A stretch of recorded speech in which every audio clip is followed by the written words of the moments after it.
Hello everyone, this is Mirai Nuts and today we'll be continuing our beginner friendly road to OSCP video series. Today we'll be looking at another hack the box machine, that is Mirai. Mirai is based on Linux and the difficulty is easy, so let's just get started.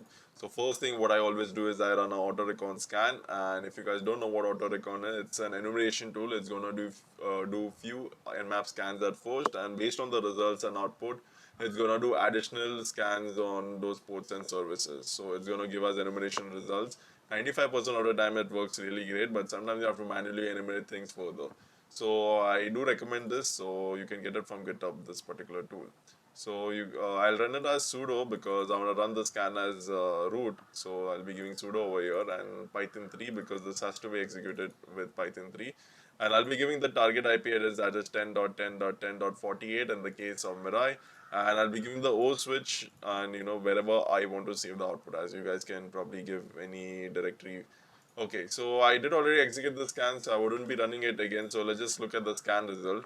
So first thing what I always do is I look at the full TCP nmap scan, and if you see we have like few ports open over here, that is 22 SSH, then we have 53, that is domain, that is your DNS, then that is port 80 HTTP, and we have few ports that are running UPnP over here, two ports, and we also have another HTTP web server running which says like Plex Media Server HTTP, something like that. Okay, so obviously well SSH is present over here. The thing is we can just probably enumerate user or try to brute force us. We do not want to go that route. So we have DNS port over here 53. Okay, so we have DNS over here. Probably we can just do an NS lookup. Okay, so first right NS lookup and 10.10.10.48.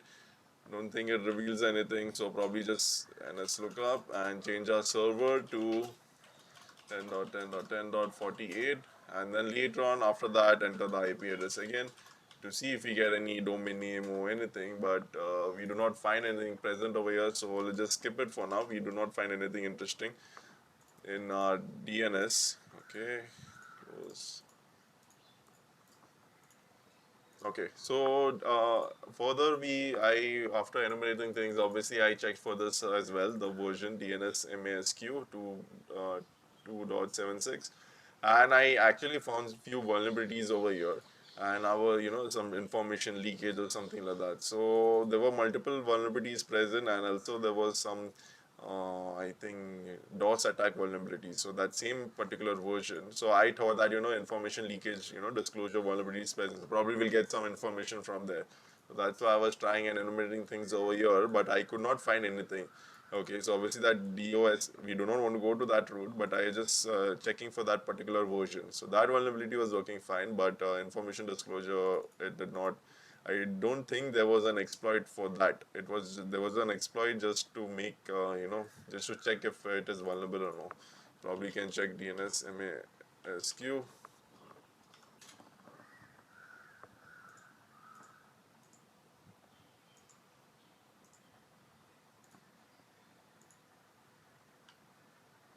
So we have this multiple vulnerabilities present over here, and if it says, I think there is one which says like information disclosure or RC, something like that. So already mentioned here. So this is one which says remote command execution, but for some reason they have managed this, but there is no POC code available for that. So I was not able to perform and execute it. So I just left that aside for some time. Obviously, you have to not waste too much time in one particular thing as well. So obviously, DNS part got over. Then I obviously went to port 80, and let's just look at that 10.10.10.48, and we come across a blank page over here. We do view page source, we do not get anything. So obviously next thing what I do is I run a GoBuster scan on that. So if you guys don't know what GoBuster is a directory fuzzing tool in web application, so in your web server. So what it will do is, so probably first we require the word list, right? So we can do locate and common txt. So common txt is the one which I always run at first. Okay, this is the one. It is already present in our Kali machine, if I think 2020. So it's present for the previous ones as well, I guess. But yeah, so it is already present. So just locate it and then use it. So probably you'll just cat it first to see what it contains. So it contains like around 4,000 directory names or something, right? So it has workplace, working, work area, work. So it has like directories over here.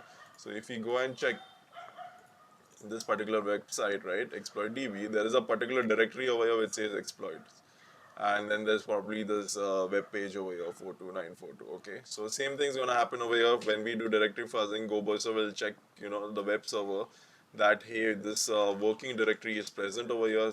Web server will be like, no, it's not present. So probably mention like, hey, exploits directory is present. Web server will be like, no, it's not present.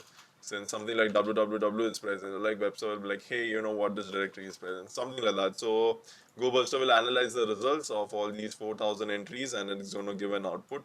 So first thing, I always run this common txt, then probably I go to a small txt and then medium txt. So because small is around 8,000, 80,000 word list, the count is length is around 80,000 words, and the medium one is around 2 lakhs. So that's why I go, because common txt most of the time it gives us interesting output. So what I'll do is I'll run GoBurster, then I'll be giving the directory mode, and then I'll be giving u http, that is u for URL, and give the http page, and as well as the word list, that is common txt which we copied earlier, and I'll be giving extensions as well, so like probably php, sh, so whichever is relevant to Linux, right? So since we know it's a Linux box, so that's one thing. And also we'll be giving txt, pl, py, and html, as well as you can add multiple over here if you are not successful with this result. So you can give the output as probably GoBuster scan, something like that, scan one. Okay, so if you run the scan, it will take some time to complete. So I did already execute the scan. So another thing I want to show you all is in GoBuster we have the threads running over here, right? So it's 10. So you can probably increase it to t.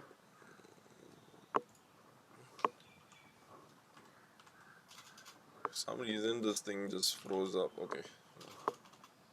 So we have T, and we can give threads as 40 over here. So that means it will run faster. Okay, it will have multiple threads. So current processes would be 40, like 40. So it will be like almost 4 times faster in short. So that's how it's gonna run. And let's just look at the scan results. I already did execute this earlier. So if you look at the scan result, we see we have like an admin, directory or page over here, as well as this JS page present over here. So let's just look at the admin page.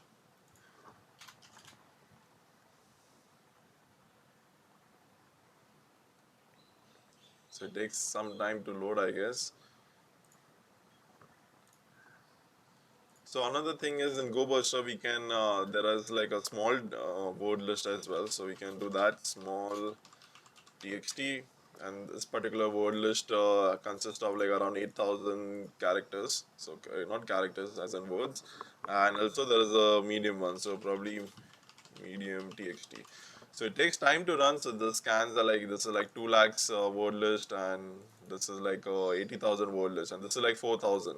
So this may get over really quick. So after that, if you don't find anything, then probably use a small one, then probably use a medium one over here. Just replace this particular thing with this particular path over here. That's it. It's as simple as that. If you leave multiple extensions, obviously it's gonna take long time to execute. So probably you can increase the threads over here. Okay, so I think this is still loading. Okay, and we have a web application over here. Once we come to this admin page, right? So I obviously try to enumerate things over here first thing, and we have the version number present over here. It says Pi-hole version 314. Okay, so you can just probably copy it, enter in a territory that is Pi-hole version, and probably paste it. Okay, so we have 3.1.4. Like, we are lucky over here to get a version number, because sometimes you have to search for that and then search for exploits. Then probably first thing I do is like probably just check for search exploit and Pi-hole. We find anything, we find something over here. Okay, and I think it's for an older version, so that's not relevant, as well as it's cross-site scripting, so I don't think it's required over here. So there was nothing over here, so obviously I went on Google and I tried to find something. But we have a dashboard, and like we have a login page over here, right? But we cannot enter any username. So username is predefined, I guess, so you just have to enter your password. If you do forgot your password as well, so it says like you have to set it from the box itself. Okay, you cannot set the password from here. So we have this particular Pi-hole web page, and if we click on this, we come across over here. Okay, so it says like install Pi-hole as your DNS server or something. So probably it acts like a DNS server, I guess. As your DNS, okay, use Pi-hole. I don't know. You have to monitor things over here in the dashboard. Probably you have this usage and everything present. Okay, so we have this login page. We do not have any password. So obviously, first thing what I do is like we can check for Pi-hole default credentials, and we come across this particular Google search result over here which says like username Pi and password is Raspberry. Okay, so we can just click this for now. We can just open that, probably open this page as well, and we can probably try, since we do not have any username to enter over, you can probably try RASPBRRY. We hit enter, it says, wrong password. So obviously it's like, okay, the default credentials don't work.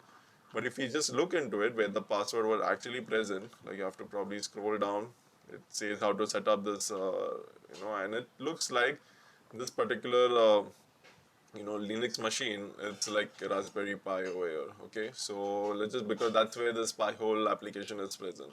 So if you scroll down, it comes over here, it says run the Pi-hole installer. Okay, once you have the IP address, you can now connect your RPI with SSH. At the same time of writing, the default username and password is this. So this is what the Google search result gave us, right? So probably we'll just try to SSH into this box and see if this credentials work. Okay, since we have SSH port open over here, that is port 22. We'll just try that. So probably just okay. So exploit SSH.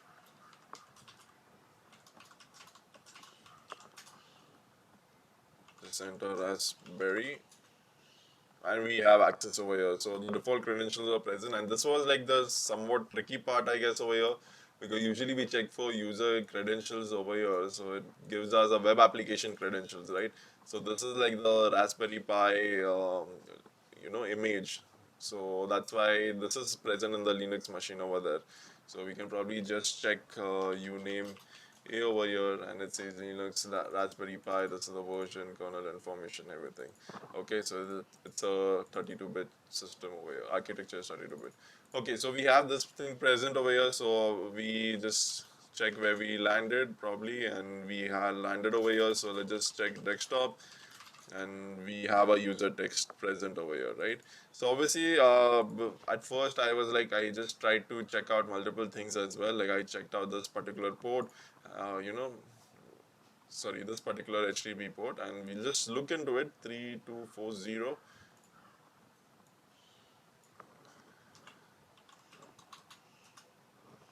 And we come across this Plex web page over here, and it'll ask you to log in. There'll be a text field, username, password. So I just did, probably sign up, and I tried to enter all these things, and it gives an error saying that it could not load or something like that after you have entered. So probably it was just like a dummy thing. I'm not sure, but it says I could not connect to Plex server or something like that. So obviously, since this is on the intranet, so this thing did not work. So just the reason why I'm saying is sometimes you get stuck over here, so probably try to enumerate other things as well. Okay, so we have this particular user text present over here. We can very well read it because we are in the system as user Pi, because we did SSH using Pi, and we are as this user, we can read, write, execute. So we can probably read this user text. Okay, so obviously next thing, uname A is the first thing I do in the box. Then obviously get a flag and check for any directories present over here if anything is interesting. Other thing is obviously I just do sudo l. If you are lucky, we get something like this, that you can run all the commands without password as all the users. So probably if you do just sudo who am I, we are probably as root. So we can just do sudo su. That means we'll change our user to the root user over here. So we do that, and we are already as root over here. So if we do who am I again, obviously we are as root. Probably like who am I ID. Yeah, so we are as root over here. So what we'll do is obviously get our root flag. So we'll go cd, and then now we'll probably try to cat the root file, but it says like I lost my original root text. I think I might have had a backup, like I may have a backup on my USB stick. So that is what I don't know if this is actually going to, something like that may actually land up in the OSCP exam. Not sure, but it looks somewhat like a CTF thing, but it is a good thing to learn about, we'll see further. So first thing we have this root.txt file. It says lost my original. I think I may have a backup on my USB stick. So obviously first thing I went to the root directory, not the root folder, but the root directory over here of the system. So we have this media lost and found, right? So probably we'll just go to media. This was the first thing to go. Like I saw something like USB, so probably just go to media, and we have this USB stick over here. So let's just go over here. We have few files. It's like, this particular file is present, and it says lost and found is present as well. So let's just look at this particular file over here. And it says like, sorry man, I accidentally deleted the files of the USB stick. Do you know, is there any way to get them back? And it's from James. So we do not have a user, root flag over here as well. So later on we'll just check for this lost and found directory. If we find some files over there, and there are no files present over here as well. So let's just go back to our root directory. We do cd and // we come back to our root directory. Now we'll go to this particular lost and found directory over here. If we have something, okay, probably just type it. So we do not have anything over here as well. So obviously it's like something, you have lost a particular file, right? And then now you have to have this particular, since USB stick would be present in a file system, right? So probably we can just Google out things like how to check Linux file system, and you'll get multiple commands over here. It says df command, and there's mount as well. So probably you can just enter df and see if we get something. Just df, and we get the file system present over here. Like, the file system of Linux, it's mounted over here. Okay, so now if we see, we have this media USB stick. Why USB stick? Obviously because we saw earlier, right? It's USB stick everywhere. Because in the hint as well, it says I may have a backup in my USB stick. So that's why we look at USB stick. And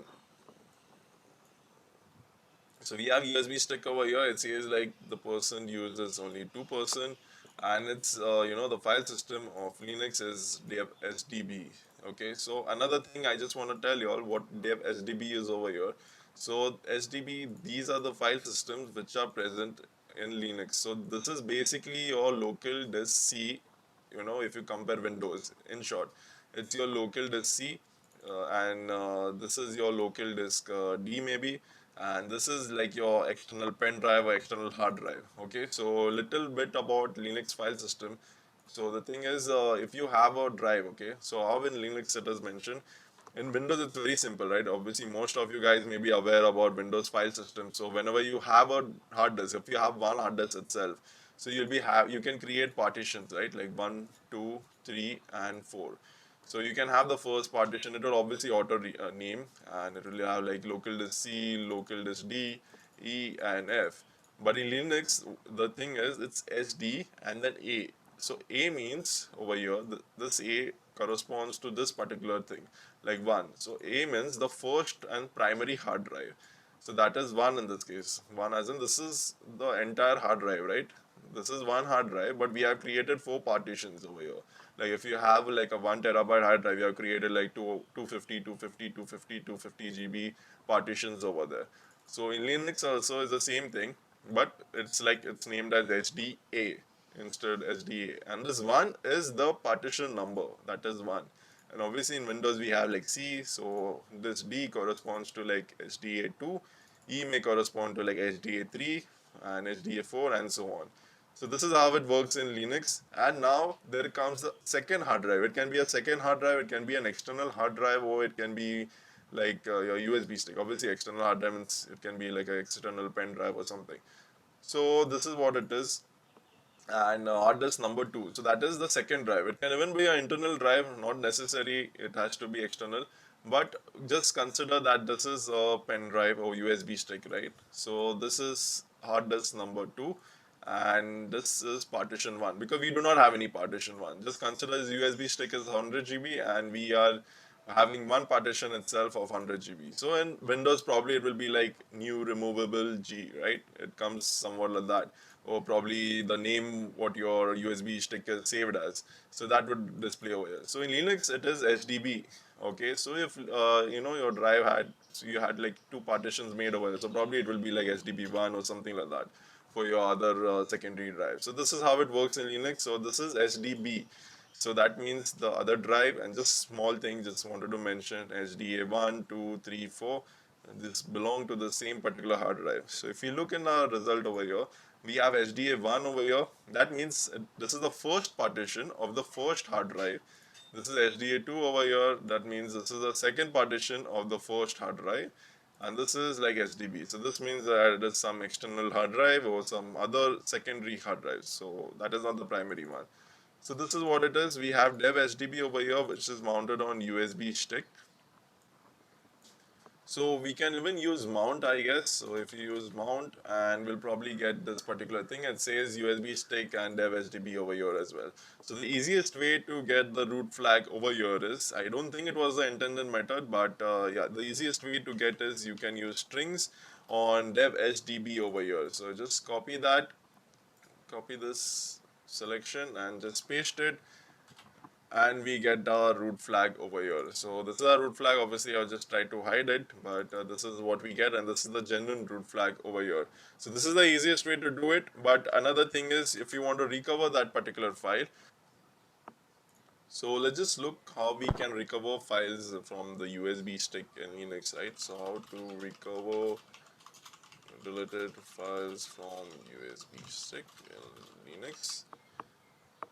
Okay, so we come across multiple links over here, search results, and if we look over here, it says like you can probably, after deletion, this thing, you can, it's now available to be overwritten from this reason of the entire partition. Okay, so in short, we can use this particular tool over here, and we can have a backup done, right? So let's just look what this tool does. So we'll just try to paste it over here. Obviously, just do not try to run it as it is.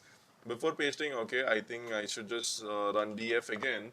If we run df, we have to have the backup of this dev HDB file system, right? Okay, which is this media USB stick is present. So dev HDB. So probably just paste it over here, and OF means the output file, okay, and IF means the input file. So over here we require dev HDB to be present, and OF means the output file. That is, you can just enter TMP, TMP location, probably just enter sdb.bak. Yeah, I think we can just enter that and just hit enter, and it says like few files copied, like around 10 MB, something like that, and we just go into the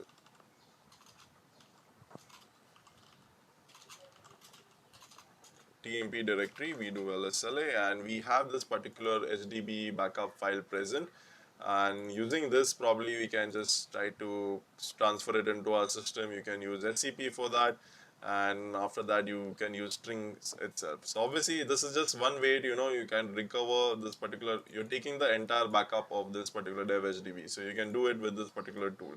Okay, so obviously we do strings on this particular file in our target machine or attack machine is going to give the same results, and we'll probably get the root flag as seen earlier. So this was the box, and if you guys like the video, give a thumbs up. If you all have any queries, like, you can ask in the comments, and do subscribe for more upcoming videos. Okay, thank you.